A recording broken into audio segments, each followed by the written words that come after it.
যতদিন বাংলাদেশ থাকবে, বাংলাদেশের জাতীয় পতাকা থাকবে, ততদিন শিবনারায়ণ দাস জীবিত থাকবেন।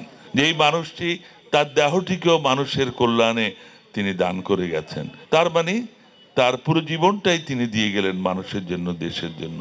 এই যে আমাদের জাতীয় পতাকা, আমাদের গর্বের পতাকা, যে পতাকা পথ পথ করে উঠছে বাংলাদেশের 56,000 বর্গমাইলের মধ্যেই শুধু নয়, সারা পৃথিবীতে বাংলাদেশকে প্রতিনিধিত্ব করছে যে জাতীয় পতাকা, সেই জাতীয় পতাকা তৈরির সাথে যিনি প্রত্যক্ষভাবে যুক্ত ছিলেন, যার শিল্পী সত্তা, সাহস, দেশপ্রেম, এই জাতীয় পতাকার প্রথম যে তৈরি হয়েছিল, তার অন্যতম শিল্পী যিনি অঙ্কন করেছিলেন বীর মুক্তিযোদ্ধা শিবনারায়ণ দাস, তিনি প্রয়াত হয়েছেন এবং কেন্দ্রীয় শহীদ মিনারে তাকে জাতির পক্ষ থেকে শেষবারের মতো আজকে বিদায় জানানো হচ্ছে। তিনি হয়তো চলে যাবেন, এখান থেকে কুমিল্লা যাবেন, তারপর আবার ফিরে আসবেন, তারপর পরলোকে চলে যাবেন। তার দৈহিক মৃত্যু হয়তো ঘটে যাবে, তার শারীরিক উপস্থিতি থাকবে না, কিন্তু যতদিন বাংলাদেশ থাকবে, বাংলাদেশের জাতীয় পতাকা থাকবে, ততদিন শিবনারায়ণ দাস জীবিত থাকবেন। কেউ চাইলেও তাকে হত্যা করতে পারবে না, তার মৃত্যু কখনো স্থায়ী হতে পারে না। এটাই একজন বীর মুক্তিযোদ্ধার গৌরবের দিক। শিবনারায়ণ দাস, আমরা যেখানে কেন্দ্রীয় শহীদ মিনারে এখন দাঁড়িয়ে আছি, তাকে চিরদিনের জন্য বিদায় জানাবো। এগুলো শুধুমাত্র কতগুলো ইট পাথর সিমেন্টের তৈরি কতগুলো স্তম্ভ নয়, এগুলো বাঙালির অস্তিত্বের প্রকাশ, বাঙালির সাহসের প্রকাশ। এখানে এসে আমরা শক্তি সঞ্চয় করি এবং যারা মানুষের জন্য, দেশের জন্য জীবন দিয়েছেন তাদের প্রতি সম্মান জানাতে আসি। সকলের ভাগ্যে এই সম্মান জোটে না। আপনি হাজার হাজার কোটি টাকার মালিক হতে পারেন, আপনি বহু ক্ষমতাধর ব্যক্তি হতে পারেন, কিন্তু এখানে সম্মান পাবার যোগ্যতা আপনার নাও হতে পারে। কিন্তু আবার একজন মানুষ যিনি সারাটি জীবন জাতির জন্য, দেশের জন্য, মানুষের জন্য নিজেকে নিবেদন করেছেন, সমস্ত ত্যাগ স্বীকার করেছেন, সমস্ত সাহস নিয়ে রুখে দাঁড়িয়েছিলেন, সেই মানুষটি আর্থিকভাবে নিঃস্ব হলেও এখানেই তাকে জাতির পক্ষ থেকে সম্মান জানানোর একটি রেওয়াজ আমরা চালু করেছি সবাইকে নিয়ে। আজকে এই শহীদ মিনার, আমরা এই শহীদ মিনার ইতিহাসটাও কতটুকু জানি।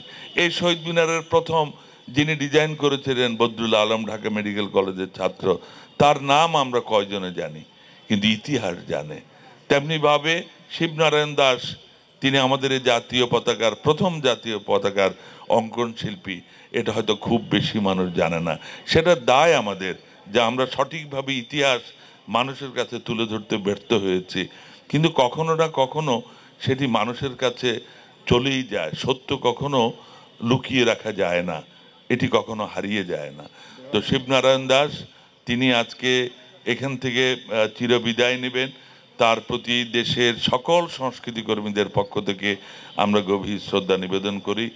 ইতিমধ্যে আমাদের মহামান্য রাষ্ট্রপতি বাংলাদেশের এবং মাননীয় প্রধানমন্ত্রী সহ বিভিন্ন রাজনৈতিক, সামাজিক, সাংস্কৃতিক মুক্তিযোদ্ধা সবাই তার প্রতি সম্মান জানিয়েছেন।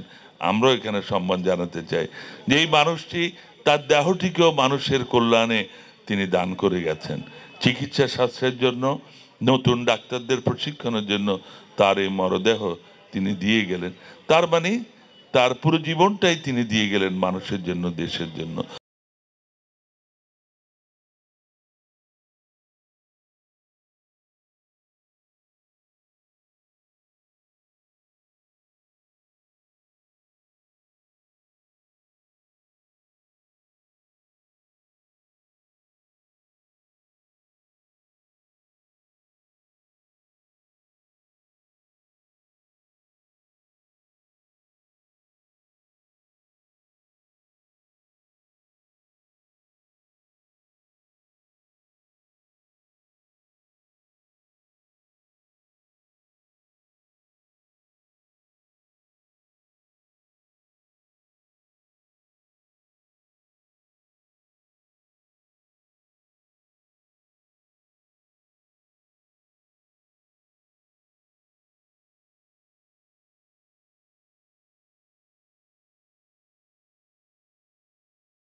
যতদিন বাংলাদেশ থাকবে, বাংলাদেশের জাতীয় পতাকা থাকবে, ততদিন শিবনারায়ণ দাস জীবিত থাকবেন। যেই মানুষটি তার দেহটিকেও মানুষের কল্যাণে তিনি দান করে গেছেন, তার মানে তার পুরো জীবনটাই তিনি দিয়ে গেলেন মানুষের জন্য, দেশের জন্য। এই যে আমাদের জাতীয় পতাকা, আমাদের গর্বের পতাকা, যে পতাকা পথ পথ করে উঠছে বাংলাদেশের 56,000 বর্গ মাইলের মধ্যেই শুধু নয়, সারা পৃথিবীতে বাংলাদেশকে প্রতিনিধিত্ব করছে যে জাতীয় পতাকা, সেই জাতীয় পতাকা তৈরির সাথে যিনি প্রত্যক্ষভাবে যুক্ত ছিলেন, যার শিল্পী সত্তা, সাহস, দেশপ্রেম, এই জাতীয় পতাকার প্রথম যে তৈরি হয়েছিল তার অন্যতম শিল্পী যিনি অঙ্কন করেছিলেন বীর মুক্তিযোদ্ধা শিবনারায়ণ দাস, তিনি প্রয়াত হয়েছেন এবং কেন্দ্রীয় শহীদ মিনারে তাকে জাতির পক্ষ থেকে শেষবারের মতো আজকে বিদায় জানানো হচ্ছে। তিনি হয়তো চলে যাবেন, এখান থেকে কুমিল্লা যাবেন, তারপর আবার ফিরে আসবেন, তারপর পরলোকে চলে যাবেন। তার দৈহিক মৃত্যু হয়তো ঘটে যাবে, তার শারীরিক উপস্থিতি থাকবে না, কিন্তু যতদিন বাংলাদেশ থাকবে, বাংলাদেশের জাতীয় পতাকা থাকবে, ততদিন শিবনারায়ণ দাস জীবিত থাকবেন। কেউ চাইলেও তাকে হত্যা করতে পারবে না, তার মৃত্যু কখনো স্থায়ী হতে পারে না। এটাই একজন বীর মুক্তিযোদ্ধার গৌরবের দিক। শিবনারায়ণ দাস, আমরা যেখানে কেন্দ্রীয় শহীদ মিনারে এখন দাঁড়িয়ে আছি, তাকে চিরদিনের জন্য বিদায় জানাবো। এগুলো শুধুমাত্র কতগুলো ইট পাথর সিমেন্টের তৈরি কতগুলো স্তম্ভ নয়, এগুলো বাঙালির অস্তিত্বের প্রকাশ, বাঙালির সাহসের প্রকাশ। এখানে এসে আমরা শক্তি সঞ্চয় করি এবং যারা মানুষের জন্য, দেশের জন্য জীবন দিয়েছেন তাদের প্রতি সম্মান জানাতে আসি। সকলের ভাগ্যে এই সম্মান জোটে না।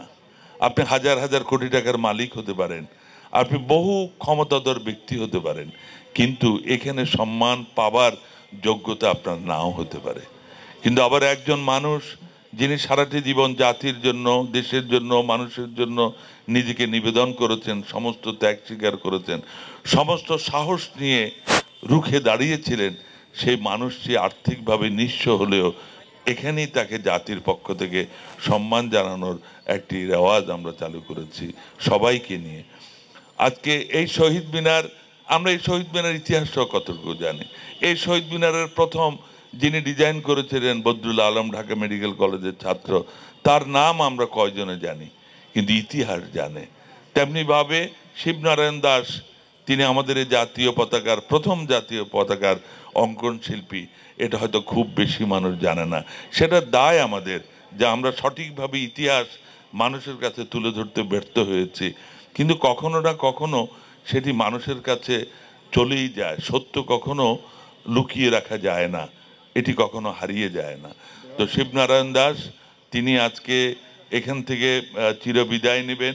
তার প্রতি দেশের সকল সংস্কৃতি কর্মীদের পক্ষ থেকে আমরা গভীর শ্রদ্ধা নিবেদন করি। ইতিমধ্যে আমাদের মহামান্য রাষ্ট্রপতি বাংলাদেশের এবং মাননীয় প্রধানমন্ত্রী সহ বিভিন্ন রাজনৈতিক, সামাজিক, সাংস্কৃতিক মুক্তিযোদ্ধা সবাই তার প্রতি সম্মান জানিয়েছেন। আমরাও এখানে সম্মান জানাতে চাই যে এই মানুষটি তার দেহটিকেও মানুষের কল্যাণে তিনি দান করে গেছেন। চিকিৎসা শাস্ত্রের জন্য, নতুন ডাক্তারদের প্রশিক্ষণের জন্য তার এই মরদেহ তিনি দিয়ে গেলেন। তার মানে তার পুরো জীবনটাই তিনি দিয়ে গেলেন মানুষের জন্য, দেশের জন্য।